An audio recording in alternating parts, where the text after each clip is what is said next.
This is written from the Lord channel, and it is written from God's word. Isaiah 41:10. Don't be afraid, I am with you. Don't tremble with fear, I am your God. I will make you strong as I protect you with my arm and give you victories.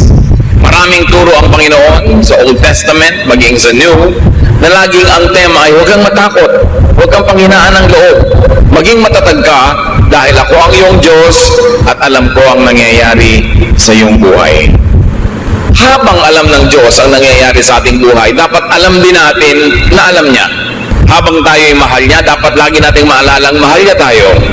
At habang siya naman ay handang tumulong, dapat huwag nating lilimuting nandyan siya. Hindi nawawala ang Diyos, pero kung minsan ang pinanghihina natin ay yung kawalan ng pagtitiwala o pagkalimot kung sino ang Diyos sa ating buhay. Jeremiah 17:7-8. But I will bless those who trust me. They will be like trees growing beside a stream, trees with roots that reach down to the water, and with leaves that are always green. They bear fruit every year and are never worried by a lack of rain. Importanteng maalala natin yun na ang Panginoon ang pinagmumula ng ating mga iniinom, kinakain, literally and symbolically. At sinabi ng Panginoon na gagantimpalaan niya ang sino mang nagtitiwala sa Kanya. Hindi ka pa man abutan ng gantimpala, yung nagtitiwala ka pa lang, may premyo na yon kasi pumanatag na yung loob mo, tumibay na ang kalooban at nagkaroon na ng kalakasan. Isaiah 12:2, I trust you to save me, Lord God, and I won't be afraid. My power and my strength come from you, and you have saved me. Marami ng past tense na salvation ang Diyos. God has saved us in many ways. Why will He not save us again? Kaya importante na maalala natin yung katangian niya, yung pagmamahal niya, at yung kanyang laging pag-aaruga sa atin. Be strong, be optimistic. Dapat positive ang pananaw. Pwede mong diliman ang iyong paningin, pero pwede mo namang liwanagan. Pwede mong palungkotin ang sarili, pero pwede mo rin pasayahin. Pwede mong pahinain ang iyong loob, at pwede mo rin palakasin. Nasa sayo. A positive, believing worldview strengthens people. Kahit po sa mga pag-aaral sa mga ospital, yung mga pasyente na may religious belief, lalo yung may strong spiritual conviction, mas mabilis sila na mag-respond sa medication. Mas tinatablan sila ng gamot at ng therapy, at ayon sa pag-aaral, mas mabilis silang gumaling. Napakahalaga na pati ngayon ang siyensya ng medisina ay nagpapatotoo na ang pananalig ng tao mayroong kinalaman sa kanyang kalakasan ng katawan. Na pag buo ang kanyang loob, pati ang katawan niya sumusunod. But negative worldviews weaken people. Yung taong laging negative, lagi ang iniisip ay yung masama, yung marumi, yung mahirap, humihina pati ang resistensya ng kanyang katawan, at mas dumadali na dapuan siya ng sakit. Psalm 121:1-2, I look to the hills. Where will I find help? It will come from the Lord, who created the heavens and the earth. Itong verse na to, pwedeng marami kahulugan, yung hill. Hill could mean mountain, could mean problem. Hill could mean kumukulong sa'yo, nakapaligid ng mga burol na mahirap akyatin, mahirap lampasan. But from the same hills can come the help of the Lord. So the same trouble that comes to you could be the source of your salvation. The same difficulty could be the source of your strength. The same problem could carry it with its own solution. At tatandaan natin mga kapatid, lahat ng problema may solusyon. Bakit? Kasi pag walang solusyon, hindi yun problema. At pag hindi problema, di huwag problemahin, tanggapin, mahalaga positive ang iyong pananaw. Romans 8:28, we know that God is always at work for the good of everyone who loves Him. Pag ito dinibdib natin, na ang Panginoon ay laging gumagawa sa ikabubuti ng mga nagmamahal sa Kanya, kahit kuminsan sa biglang tingin, ay parang hindi maganda yung nangyayari sa buhay. O kahit tagalan mo pa yung tingin, titigan mo, suriin mo, parang mahirap talaga yung nangyayari. Pero kung ikaw ay umiibig sa Panginoon, may paghuhugutan ka ng lakas. Dahil sabi, pag umiibig ka sa Panginoon, lahat ng pinapayagan niya mangyari sa buhay mo ay sa ikabubuti mo. Hindi lang lagi malinaw na ikabubuti mo yon. Pero kung may pananalig ka, malalampasan ang paningin mong physical, yung nakikita mo parang hindi maganda. At kahit wala kang pruweba sa iyong isip, sa pananalig mo, napapatunayan mong ikabubuti mo yon, doon pa lang, lalakas ka na, gagaling ka na, o malalampasan mo yung oras ng hirap. Follow people who model strength. Maraming mga tao sa paligid natin na pwedeng gawing huwaran. Ang gagawin yung huwaran sa buhay, yung mga matatatag ang loob, yung buo ang loob, yung matatapang, huwag yung mahihina. Pagka ang ating ginawang idolo sa buhay, huwaran, yung mahihina, walang ginawang pangharap sa problema kundi iyak, walang mangyayari sa'yo. Pero kung ang titingnan mo, yung mga strong characters, actually sila yung madalas panalo. In fact, sa mga soap opera, sa mga drama-drama kinawiwilihan ng marami, yung mga kontrabida nga ang laging enjoy sa buhay. Sila tong kitatatag ng loob, kititikas ng mga sikmura, pero sila ang nananalo, nakukuha nila yung pera, nakukuha nila yung boyfriend o girlfriend, nakukuha nila yung mana. Ang totoo niya, sa huling episode lang naman sila biglang masusunog o kakainin ng lupa o kaya ay kakagatin ng napakaraming langgam. Pero 55 weeks sa kanilang serye, siya ang panalo. Tapos ang lagi nating iniidolo, yung iyak ng iyak, yung laging talo, yung laging api, yung laging kawawa. Kaya ganun tuloy nangyayari sa buhay ng mga manonood. Dapat tibayan ang loob. At huwag kayong tumanggap ng advice, ng example na hindi nakakabuti kahit mukhang kawawa siya. Hindi mabuti sa tao yung kawawa. Hindi mabuti yung nagpapakawawa. Huwag kang mang-api, pero huwag ka rin pa-api. Psalm 1:1-2, God blesses those people who refuse evil advice and won't follow sinners or join in sneering at God. Instead, the law of the Lord makes them happy, and they think about it day and night. Yung advice, kahit hindi sabihin ng bibig, pero yung example ng mga laging api, laging kawawa, laging mahina ang loob, hindi magandang advice yun. Talo ka dun. Dapat ang tao matibay. Pinatitibay ng karanasan, pinatitibay ng kung sino ang tinititigan at tinutularan. How else do you become strong? Get and have supporters. Sabi nga nila, no man is an island. Hindi naman natin kayang pasanin lahat ng pasanin, lutasin ang lahat ng problema kung nag-iisa tayo. Totoo, kung maraming tao sa paligid mo, nadadamay ka sa problema nila. Pero nadadamay ka lang naman hanggang papayagan mo at hanggang kaya mo. Hindi ka naman kayang ubusin ng problema nila kung hindi ka papayag. Yung iba umiiwas makipagkaibigan, makipag-close friendships kasi ayaw nilang madamay sa mga utang, mga problema ng iba. Pero tandaan nyo, sa inyo naman problema, sa inyong pangangailangan, sa kahit paminsan-minsan lang pero dumadating na oras ng kahinaan, kagipitan, napakahalaga that you have a support system. Napakahalaga na may mga tao sa paligid natin na nagsusuporta sa atin. Pero siyempre, susuportahan ka lang naman kung supportive ka rin sa kanila. Kaya willing ka dapat to invest in human relationships. Yung human relationships, kuminsan abala yan Abalang makipagkwentuhan, abalang makaladgad at mayaya doon, pumunta sa mga event niya na hindi ka laging interesado. Pero isipin mo na rin na sa ikabubuti mo rin yon. Dahil darating ang panahon, kakailanganin mo ang iyong kapwa-tao. Ecclesiastes 4:9-12, you are better off to have a friend than to be all alone, because then you will get more enjoyment out of what you earn. If you fall, your friend can help you up. But if you fall without having a friend nearby, you are really in trouble. If you sleep alone, you won't have anyone to keep you warm on a cold night. Someone might be able to beat up one of you, but not both of you. As the saying goes, a rope made from 3 strands of cord is hard to break. Malinaw naman ang mensahe nitong Ecclesiastes. Mas mainam daw na may kasama, may kaibigan, may karamay, may kapartner, meron kang kasama sa iyong buhay. Mas pakikinabangan mo daw ang mga pinaghirapan mo. Siyempre, kung kakain ka, mas masarap na kung may kasabay kaysa nag-iisa ka. Kahit pa nga ilibre mo siya, kasabay ka naman. Kaysa hindi ka nga nagastosan, wala ka inilibre, pero mag-isa ka lang kumakain. At pag daw natumbak ka, may kaibigan ka, may magbabangon sa'yo. Kawawa naman daw yung natutumbang wala man lang magbangon. Talagang malaking problema daw yon. At kung sa mga magiginaw na gabi, nag-iisa ka lang, baka mag-yelo ka, pero kung may katabi ka, your body heat can help each other. and you will survive. Kung nag-iisa ka daw, pwede ka sigurong bugbugin ng isang tao, pero kung dalawa kayo, hindi naman niya kayo kayang bugbugin pareho sa bahay. Ang tatlong hibla na itinitirintas at pinagsasama-sama ay higit na matibay kaysa tatlong hiwa-hiwalay na hibla ng sinulit. Kailangan itong idiin kasi marami mga tao hindi sila willing to invest in human relationships. They are too engrossed with themselves. They like to have their resources only for themselves. Ayaw nila magbigay, ayaw nila mag-share, ayaw nila maabala. Pero mabuti lang yan habang ang tao ay bata at malakas. Kaya yung yabang nasa kabataan.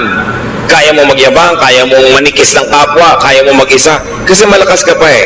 Pero dumarating ang panahon na humihina ang tao, tumatanda, na nakakatayo ka na lang nakakalakad dahil inaakay ka ng iba. Doon mo ngayon maiisip ang halaga ng magbuting pakikisama at pakikitungo sa kapwa. Dahil sino sa mga inapi mo, hindi mo ginawa ng mabuti ang magiging handa na tumulong sa iyo. Yun yung mga tinulungan mo nun, hindi rin lahat willing tulungan ka. Lalo naman yung hindi mo tinulungan. Kaya dapat ang karunungan dumarating habang kabataan pa lang. Pwede ka magyabang pagbata ka eh. Kayang-kaya mo mag-isa. Pero hindi laging ganon ang buhay. Gusto niyo maging malakas sa oras ng inyong kahinaan? Na wala na talaga kayong lakas? Panghihiram kayo ng lakas ng iba. Kaya kung marami kang tinulungan, marami kang pinahiram, sakali namang di ka makalakad, akayin ka naman ng iba, yung lakas niya ang nagiging lakas mo. Kung di ka makakita, yung pananaw at paningin ng iba ang nagiging paningin mo. Hindi ka makagalaw dahil na-paralyze ka, yung braso, yung kamay ng iba ang gumikilos para sa'yo. In other words, may lakas ka pa rin. Bigay ng iba. Kaya huwag tayo dapat magkukulang sa pagbibigay ng lakas, lalo sa panahon na malakas naman tayo. Hindi naman natin ikamamatay tumulong. At yung lakas na ginamit mo ngayon, hindi mo kayang i-save. Pag na hindi mo na nagamit yun today, wala ka nang paggagamitan nun. Bukas may ibang lakas, ang ibang mga gawain. Dapat ang tao may kaibigan. At hindi tayo dapat maging maramot na yung ating mga mahal sa buhay ay makipagkaibigan sa iba't ibang tao. Kumisan kasi may mga magulang, may kapatid na sobrang mga seloso. Ayaw nila na yung mga anak nila ay nakikipagkaibigan kung kani-kanino. Sabi na tayo na lang ang magtulungan dito. Pero yung magulang hindi naman lagi nandyan. Tumatanda, binabawi ang buhay. Sino ngayon ang kasama ng inyong mga anak o apo? Kumisan, mayroong mga sobrang conservative na mga pamilya. Ayaw na maipaligawan ng kanilang mga anak. Ayaw magkaroon ng boyfriend. Hanggang nagtandaan na, wala tuloy mga partner sa buhay. O pag natanda nun, sinong kasama? Yung mga mahihigpit na matatanda, yung higpit ng higpit, kaya nyo pa bang samahan yung mga anak nyo tapo pagka sila na lang natira? Pero pinagkaitan nyo na makadevelop ng mga relasyon. Kaya dapat hindi tayo ganun. Hayaan natin na yung mga tao makadevelop ng mga kasama nila. Hindi naman natin masasamahan habang panahon. Pero darating ang panahon na kailangan nila ng kasama. It's important. At kung kayo naman ay halimbawa biglang nagka-boyfriend, nagka-girlfriend, nagka-asawa, huwag yung biglang lilimutin na inyong mga kaibigan, mga kamag-anak dahil meron na kayong papa na ipinagmamalaki, meron na kayong mommy na ipinagmamalaki. Kasi kuminsan, pag dumating ang panahon na nagkagalit kayo at naghiwalay, eto mga kaibigan mo na naman ang karamay mo sa buhay. Mga papa and mama, they come and go, but friends remain. That's why don't commit the mistake of neglecting your friends just because you have a lover, a partner, a spouse. Darating ang panahon, maaalala mo sila, lalo kung bigla kang iniwan ni lover. Be wise. Proverbs 17:17, a friend loves at all times, and a brother is born for a time of adversity. At sabi sa Proverbs 17:17 din, sa ibang version, a friend is always a friend, and relatives are born to share our troubles. So ang mga kaibigan natin, ang mga kamag-anak ay talagang nandyan para makihati sa ating mga problema. Ang dapat magsasabi nun yung tumutulong, hindi yung nagpapatulong na parang duty tuloy ng iba na tulungan ka dahil sabi ng verse. Pero ang nagsasabi na tutulungan kita, gusto kitang tulungan, sabi ng verse, kaya kami kamag-anak, kaya kami kaibigan para tumulong. Pero huwag niyo masasabi ng kamag-anak niyo, hoy kamag-anak kita, therefore duty mong tulungan ako. Nawawalan ng motivation ang tutulong. Huwag ganon. Mga kapatid, may isa pang napakahalaga para wag ang tao maging malakas. Sa paghanap ng mga problema, kasakitan, mga suliranin, earn and save money. Dapat kanta ka ng money, dahil talagang mahalaga ang pera. Kung hindi pera, o dagdag sa pera, dapat meron kang insurance. Meron kang pension pagtanda mo. Kaya yung mga tao sinasabihan natin, oy, magbayad kayo ng SSS payments nyo para pagtanda nyo, meron kayong pension. Tapos sabi mo, kano na yun? 6,000 a month. Aba, pag wala kang kapera-pera, malaki na yung 6,000. At kung walang magpalibing sa'yo, at least bigyan ka malang ng SSS ng kabaong na styrofoam o lawanit na may pakumbakya. Eh, ano naman kung nalalaglag ka pag binuhat yung ataol, at least meron. Kesa wala. Katulad ng mga citizens sa ibang bansa, halimbawa sa Amerika, ang pension mo, pag nag-60 ka, depende kung magkano taxes ang binayad mo at ikinontribute mo sa iyong social fund habang nagtatrabaho ka. Eh, yung iba nagpapalusot, hindi sila nagbabayad ng tax, puro under the table, hindi sila nagko-contribute sa mga social fund, hindi sila kumukuha ng insurance. Akala nila ngayon, mas marami silang perang ginagasta. Yes, habang malakas ka, marami kang perang ginagasta. Pero kung wala ka ng mga insurances na yan at pension plan, pag tumanda ka at kailangan mo na ng pera at hindi ka na makakapagtrabaho, doon ka ngayon walang pera. Iba ang lakas ng loob pag may pera sa bulsa. Ecclesiastes 7:12, money is a shelter. Totoo yun. Huwag kayong magbanal-banala na parang walang kwenta ang pera. Sabi sa Bible, Ecclesiastes 10:19, money is the answer for everything. Siyempre, figure of speech yun. Pero ibig sabihin lang nun, money is a solution to many, many things in life. Kaya dapat ang tao, habang kaya, malakas, kumita, mag-save, mag-invest, get a pension plan, get an insurance with a reputable company kasi kakailanganin mo yan. Hindi ka laging pwede magyabang na kaya ko. Hindi tayo sure. Iba na yung merong itinabi. Tulad ng babae sa Proverbs 31:25, dahil siya masipag, marunong mag-invest, marunong magtrabaho, sabi, she who has money is strong and graceful as well as cheerful about the future. Sabi na ibang version, she is clothed with strength and dignity. She can laugh at the days to come. Why can a person laugh at the days to come? Pag may pera siya. Pag magpapa-hospital siya, hindi siya nag-aalala. Pagtatawanan lang niya yung hospital. May pera ako. Sige, i-confine ninyo ako sa magandang kwarto. Pero pag wala kang pera, pwede ba dito na lang ako sa koridor? Pwede ba dito na lang ako sa labas ng ospital? Okay, hindi ka pagaling, ilabas nyo na ako, pamamatay ako sa presyo. Eh, kung may pera ka, eh di magpapagamot ka ngayon, okay, namamatay ka rin naman kung may pera ka, pero nang mamamatay ka, nakangiti. Importante niyan, make and keep receiving material blessings by giving. Isang sikreto na hindi naman dapat sikreto kasi sinasabi naman sa Biblia ito, para makatiyak ka na lagi kang tatanggap sa Panginoon, dapat palabigay ka sa gawain ng Panginoon at sa mga taong nangangailangan. Proverbs 3:9, honor the Lord by giving Him your money. Malinaw na malinaw. At sa Malakay 3:10-11, walang kamatay ang katuruan. I am the Lord all-powerful, and I challenge you to put me to the test. Bring the entire 10% into the storehouse so that there will be food in my house. Then I will open the windows of heaven and flood you with blessing after blessing. I will also stop locusts from destroying your crops and keeping your vineyards from producing. Ang Diyos nanghahamon. Sabi niya, hinahamon ko kayo. Subukan niyo ako. Huwag kayong mandaya sa inyong mga tithes. Pag hindi ko binuksan ng mga bintana ng langit at pinabaha sa buhay niyo ang walang katapusang blessing. At hindi lang yon, pipigilin ko ang mga salot na kulisap sa paninira na inyong mga tanim. Ipoprotekta ko ang inyong negosyo, ang inyong mga hanap buhay. At ganoon. At makikita niyo kung gaano ka tapat ang Panginoon sa kanyang pangako. At sabi niya sa Deuteronomy 15:6, no one in Israel should ever be poor. So hindi balak ng Diyos sa kanyang mga anak na may mga mahirap. The Lord your God is giving you this land and He has promised to make you very successful if you obey His laws and teachings that I am giving you today. You will lend money to many nations, but you won't have to borrow. You will rule over many nations, but they won't rule you. That is the promise. Pero merong kondisyon. Kung susunod ka sa kanyang mga utos, ang ganoon, hindi nyo mararanasang mangutang, kayo ang magpapautang. Hindi nyo mararanasang mangamuhan, kayo magiging amo. Pero may kondisyon. Maging tapat tayo sa Panginoon, maging generous. Alam niya kung paano magsukli sa ating buhay. Isa yan na hindi natin naaalala na madalas, na isang napakalaking insurance, savings account, yung ikaw ay giver. Ikaw ay generous, even to people that are not close to you but who are needy.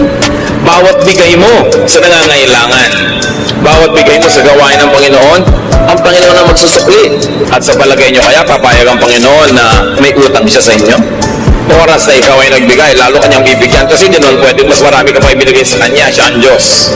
Maraming tao na ang nakadiscover nito, merong hindi pa rin madiscover kasi ayaw subukan. Pero yan talaga ang secret of a very abundant life, to be generous. How else do you become strong? Practice facing and handling hardship. Kung lalaban ka ng contest, dapat may practice. Kay athletic o artistic contest dyan, o dance contest, o singing contest, may practice. Kung lalaban ka sa mga hirap ng buhay, dapat din may practice. Kahit bata pa ang tao, lalo't bata pa nga, mas dapat turuan na humarap sa mga problema. Parents, let us not overprotect our children. May mga assignments sa school, hayaan nyo sila gumawa, huwag nyo igawa para lang tumaas ang grade. Hindi naman sila yung gumawa, dumali ang buhay nila. Sa palagay nyo, anong naituro nun sa kanila na karakter? Wala. Aasa sa inyo. Kaya 50 years old na, umaasa pa sa inyo. Kasi sinanay nyo, don't do everything for them. At habang maaari sana nga, kahit kaya nyo paligiran sila ng mga mag-a-assist sa kanila, give them household chores. At kahit napakarami yung pera, hayaan nyo silang matutong magtipid. Huwag silang palanguyin sa pera kasi mahirap na masanay sa buhay na sobrang maginawa, madali, maluho, kasi hindi naman ganun ang totoong buhay. At hindi naman kayo laging nandyan para sila bigyan nun. At nandyan naman kayo, hindi naman tayo sure na lagi kayong may ibibigay. James 1:2-4, my friends, be glad even if you have a lot of trouble. You know that you learn to endure by having your faith tested.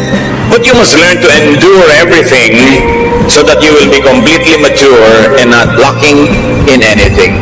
Pagtiisan daw ang dapat pagtiisan. Pagtiyagaan ang dapat pagtiyagaan para kayo lumago. Walang kulang sa inyong pagkatao, sanay kayo na bumata ng hirap. And as we have said, it's better to practice early. Kaya sabi ni Malagtas sa Florade at Laura, pag-ibig anak ko yaking nakilala, di dapat palakihin ang bata sa saya. At sa katuwaan kapag namihasa, paglaki walang hihinting ginhawa. Para ng halamang lumaki sa tubig, dahoy nalalanta, munting di matilig. Ikinaluluoy ang sandaling init, gayon din ang pusong sa tuway maniig. Kaya sabi niya, ang laki sa layaw, karaniway hubad, sa bait at muni, sa hatol ay salat. Masaklap ang bunga ng maling paglingap, habag ng magulang sa irog na anak. Pag inispoil mo ang bata, ano mangyayari? Weakling, mahina, walang buto, mahina ang sikmura, mahina ang loob. Kailangan mabuhay ka forever para mo siya samahan.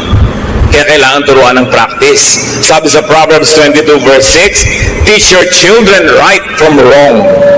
And when they are grown, they will still do right. Plain agad ang mga bata. How else do you become strong? Do not overly depend on others.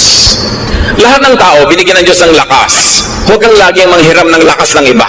Huwag kang laging umasa, sumandal. Dapat gamitin mo at mag-practicean mong gamitin ang iyong sariling lakas. Why? Because dependence means weakness. Habang umaasa ka, mahina ka. What happens when you are financially dependent, emotionally dependent, functionally dependent? You are weak. May mga asawa na binubugbog, pinagtataksilan, halos ay lapastanganin na lang ng husband, hindi makahiwa-hiwalay, hindi makabuo ng sariling buhay. Bakit? Walang hanap buhay. Walang sariling income, walang pera, walang savings. Kaya nilululo na lang ang lahat, pinagtitsagaan ang lahat. Pero kung may pera lang yan, matagal nang nawala. You see, iba yung may pera. Kaya pag may mga magpapakasal, lalo mga babae na mukhang palikero pa, mapapangasawa, ang advice mo agad, iha, magtrabaho ka. Gusto po niya, full-time housewife lang ako. Full-time housewife, pagkatapos kahit ano iba sa mukha mo, tatanggapin mo, dahil wala kang pera. Kailangan may pera ka. Okay, ako siya nagtatrabaho, nasa pangalan mo savings. para meron ka maipagmalaki. Hindi yung kawawang-kawawa ka dahil isusumbat pa sa'yo. Kita ko lahat yan, pera ko lahat yan. Diba? Pagka ginawa sa'yo ng husband mo yun, singilin mo siya ng lahat ng serbisyo mo. Security guard ka ng bahay, plumber ka ng mga gripo ninyo, nurse ka ng mga anak, taga-sundo ng mga anak, cook ka ng mga pagkain, labandera ka, at whore ka pa sa kanya. Doon ka malaki sumingil. Diba? Lakihan mo singil. Para hindi akala niya siya lang ang may kita. Pag binayaran nga ang housewife sa bahay, kulang pa yung sweldo ng husband eh. Kasi yabang-yabang pa, kape! Sino pumapalakpak dyan sa likod? Diba? Siguro binubusan nila ng kape yung humihingi. Marami namang husbands, mababait ha. Pero kuminsan, pagka biglang nakumaling kung kanino, nawawala ang bait. Kaya dapat secure kayo, meron kayong sariling income, itaktak nyo sa utak nyo yan. Hindi naman ibig sabihin na may income kayo, ilalayo kayo, hihiwalay, pero mabuti na yung meron kayong choice. Hindi kayo overly dependent. 1 Thessalonians 4:11-12, live in a way that you won't have to depend on anyone. Ganon din naman yung mga magulang eh. Minsan sayang lang, medyo huli na sa iba, pero habang maaga pa, secure yourself. Huwag kayong umasa sa iaabot-abot lang ng mga anak nyo in the future. Dahil kung minsan, ang dalang ng abot, ang konti. Napa-hospital ka ng 7 araw, bibigyan ng pambili ng medical. O eto po, pandagdag. Ha, pandagdag? Ang liit naman yan para ipangdagdag. Pero paano kung umaasa na lang kayo dahil wala kayong isinubi? Be strong. Do not overlove or overneed anyone. Love mo, yes, but do not overly love. Kaya nga sabi ni Lord, unahin mo siyang mahalin kahit hindi iba. Yung world, hindi laging masama, but anything that is really permanent.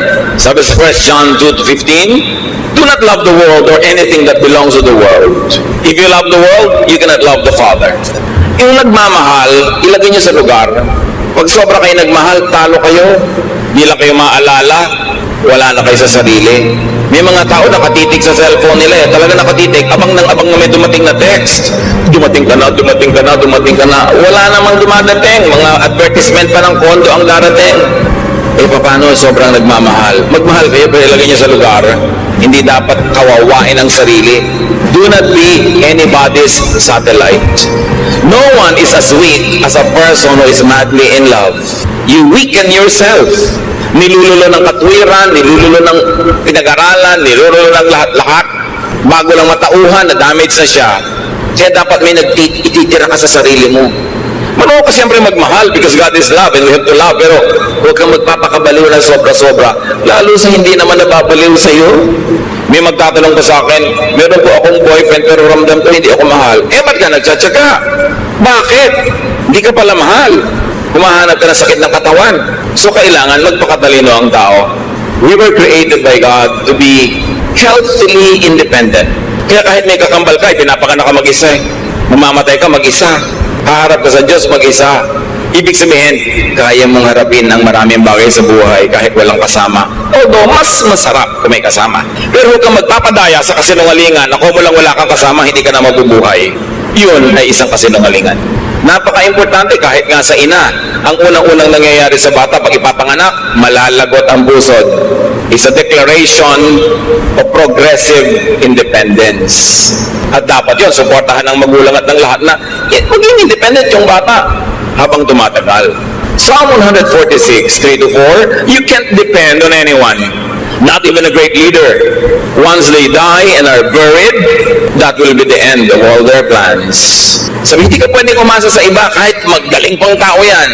Dahil pag namatay yan, paano ka? Maasa ka. Dependent ka. Mga kapatid, maraming paraan, pero isa na lang ang ating pag-usapan ngayon. Choose to be strong. Laging may choice. It's a choice. It's your choice. Pagka kayo may diabetes, may pagkain dyan na matamis, ang sarap, it's your choice. Pipiliin mo bang kumain yan na pagkalunok mo, masarap lang sa dila, pero pag nalulun mo na, nasa katawan mo na yung lason, o kakainin mo pa rin? It's your choice. May pipiliin kang pagkain A, healthful. Pagkain B, hindi healthful. Alin ang pipiliin mo doon? It's your choice. Ganun din. May problema ka. Pwede kang maging manghina himatayin, manlumo. Pwede ka pa nga magpakamatay, may gumagawa pa nun. Pero ba't naman yun ang pipiliin mo? It's your choice. Choose to be strong. Iniwan ka ng asawa mo, so gusto mong mamatay dahil lungkot na lungkot ka na, daya ka at saka dependent ka pa sa mo. No, I choose to be strong. I will not be a loser. Meron kang sakit, malalang sakit. Pwede ka maawa sa sarili, pwede ka magmukmok, but you can choose to be strong. I will choose to be strong. I will maximize whatever is left of my life. I will do whatever my health allows me to do. I'll choose to be strong. I'll choose to be victorious. I'll choose to be cheerful. Although I can choose to be sad. But why will I choose to be sad?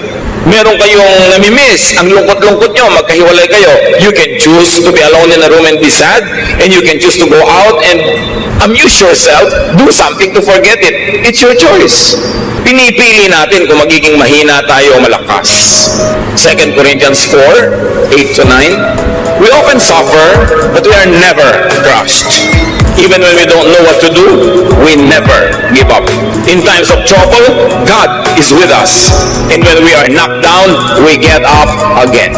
Natumba ako, yes, pero hindi ako papayagan na tapakan ako ng lahat ng dumadaan. Tatayo ako ulit. Nadaya ako, yes, pero may buhay pa ako, papawi pa ako. Hindi ako magmumukmok sa buhay. 2 Corinthians 4, 16 to 17, we never give up. Our bodies are gradually dying, but we ourselves are being made stronger each day. These little troubles that are getting us ready for an eternal glory that will make all our troubles seem like nothing. Ngayon, hindi tayo susuko. Yung mga problema na yan na ating kinakalaban, magiging trophies yan later. Bawat bato na ihahagi sa atin ay magiging monumento. Bawat sugat ay magiging tropeo if you choose to be victorious. Kaya sabi sa Deuteronomy 3:31-6, be brave and strong. And the Lord Jesus echoes that, have peace, do not be afraid. Pag nangihina kayo mga kapatid, pinipili nyo lang yun. But sometimes hindi tayo aware. Hindi tayo aware, ipinapakain natin yung ating lakas sa mga negative forces. Joshua 1:9, I've commanded you to be strong and brave. Don't ever be afraid and discouraged. I am the Lord your God, and I will be there to help you wherever you go. God's people are strong and brave, not weak and afraid. Hindi ganon. Saan pa ng tao lakasan ng loob? 1 Corinthians 16:13, keep alert, be firm in your faith, stay brave and strong. Wala kayong kaharap ngayon o haharaping problema na hindi na nakaharap ng mga tao noong unang panahon pa. Walang bago sa mundo. Walang bagong problema ang hindi pa nadinig ng Diyos na idinaing sa Kanya ng mga tao. Walang bago. Therefore, lahat yan may katapat na. Lahat ng kahinaan ay may katapat na lakas. Ang lahat ng tanong ay may katapat na sagot. Pusali man ay may katapat na langit, sabi nga ng matatanda. So huwag tayong lagi na lang mag-awa-awa sa sarili. Huwag laging magpaawa sa kapwa. Kumusta ka? Eto, kawawa naman ako. Eto, mahina ako. Eto, may sakit ako. Ang dami mo lang mapipiling ibalita. Kumusta ka? Pwede mo sabihin, wow, ang saya ko, nagising pa ako ngayong umaga. Pero pwede mo sabihin, ang taas-taas ka ng BP ko. It's your choice. Anong gusto mong topic? Pero mga kapatid, ang laging gusto nyong topic ay yung kayo mahina, kayo kawawa, kayo walang pera, mapapansin nyo, pakonti ng pakonti ang gusto makipag-usap sa inyo. Sino naman ang gusto makipag-usap sa laging daing ng daing? Yung kausap nyo, marami rin dapat idaing, pero hindi lang niya itinadaing. May problema siyang dala-dala, tapos itatambak niya sa kanya yung problema nyo. Dinadoble yung dala niya para lang gumaan ng pakiramdam nyo. Sa palagay nyo, tatagal lang kayong kausapin ng kapwa. Choose to be cheerful. Hindi laging dumadaing. Lahat tayo may dalang problema. Lahat tayo mayroong difficulties. May kanya-kanyang lungkot, may kanya-kanyang hirap, kanya-kanyang takot. Pero bakit mo kailangang isiwalat at itambak sa kapwa mo yun lagi? Kakadalaan ka lang, pagsasawaan, lalong mawawala na tutulong sa'yo. Pero pag strong ka, you attract people to be near you. And when people are near you, you get helped. Even without asking for it. And you can help other people also. Life really could be full of hardship and trouble, but we are not without a helper. John 16:33, Jesus speaks, I have told you this, so that you might have peace in your hearts because of me. While you are in the world, you will have to suffer. But cheer up, I have defeated the world. Sabi nila, walang bago sa mga sinusumbong mo. Kasama ng buhay yan. May pagdurusa, may paghihirap. Pero huwag kang mahinaan ng loob. Lakasan mo ang loob mo kasi nagapi ko na ang lahat ng yan. Napagtagumpayan ko na yan. Stay with me because I am with you. The Lord is victorious over suffering. Seek the Lord. Sa Kanya tayo lalapit. Take shelter in the Lord. Receive strength from the Lord, from others, and even from within yourself. At napakahalaga mga kapatid, because we are cognizant that many people are suffering, strengthen others. Kahit kayo may dala, may hirap, mayroong mas malala ang kalagayan sa inyo, mag-minister pa rin tayo, maglingkod, strengthen them, and do not make people weak by solving all their problems for them, by making them over-dependent on you, because that, in the long run, will not be helpful. We are full of troubles, but we are not without help. God is our present, ever-present help in times of trouble. Don't you ever forget that. Panginoon, salamat dahil kayo ang aming pwedeng takbuhan, lapitan, at higit pa sa sapat ang pwede nyo ibigay na pagpapala sa amin. Lahat ng mga tao, Panginoon, ay may kanya-kanyang dala, problema, takot, pangangailangan. Ang ituro nyo sa amin, kayo ang solusyon sa mga ito. At meron din kami sa aming personal at practical na buhay na pwedeng gawin. Pagaanin ng mga suliranin at palakasin namin mga sarili. Patuloy nyo kaming paalalahanan ng mga katotohanan ito nang huwag kaming madaya ng hirap para kami manghina, para kami, Panginoon, sumuko. Palakasin nyo ang inyong mga anak sa iyong ikaluluwalhati at sa ikabubuti ng aming buhay. Pagbulay-bulayan natin mga kapatid ang kahulugan ng mga ito sa ating buhay.